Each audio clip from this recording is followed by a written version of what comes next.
Добър вечер. Здравей. Здрасти. Да оправим първо брадата. Светло, какво е това брадище? Ами, брада пуснах. В Америка сега е модно в Сан-Франциско но скоро се бръсне. Малко получих сърцетуп. Може ли, докато ти мине сърцетупа, да си свалиш качулката, моля? Малко съм рошав. Искаш ли? Идеално. Като махна качулката, приличаш на Ботев много. Фидел Кастро. Ние се познаваме, защото ти беше част от друго телевизионно шоу, пак музикално. Да. За какво става въпрос? Ами имах обещан албум, но всъщност той не се реализира. След това пробвах на още едно място, след което заминах за щатите също. А защо такава бил си известен липса на характер да се откажеш, пък да заминеш? Пък? Ами, като видях, че тук няма, как да кажа, тук е всичко, както абсурд казват, поп-фолк, живота и поп-фолк.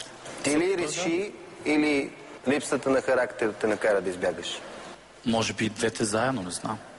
Какво ще ни изпееш? Класикът. Заповядай. Заповядвам, благодаря.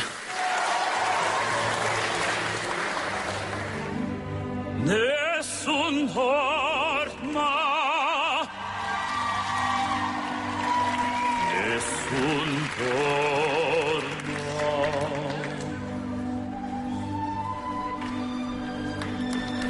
Tu pure principessa nella tua fredda stanza guardi le stelle che tremano d'amore e di speranza. Ma il mio mistero è chiuso in me, il nome io nessun saprà, il leggo te tramontate stelle, tramontate stelle, all'alba vincerò.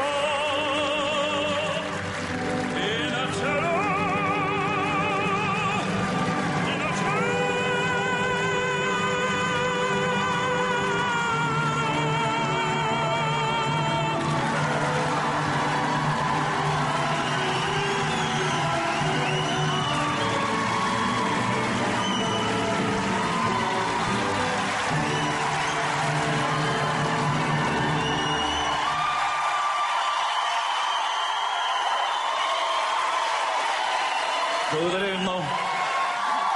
Всъщност, ето за това се явих. Защото аз всъщност опера не пея, никога не съм пял. Вижда се. Почнах зимата да пея опера. И се чува. Мисля, че много добре се представи. Този Светло, който аз познавам от телевизора от преди, аз не го харесвах. Този, който виждам сега тук, много повече ми допада. Благодаря. Макар, че е същия, но... Не е същия. Колеги, аз ви предлагам да гласуваме. Ти си много талантлив и носиш музиката в себе си. От мен имаш да. Откажи се от операта, но имаш да. Благодаря. Аз също съм да. Светло, аз винаги съм те харесвал като изпълнител. Много. Защото знам, че имаш безкрайно ценни качества и си имаш потенциала да бъдеш много голям. И затова ти казвам да, ти имаш 4 пъти да.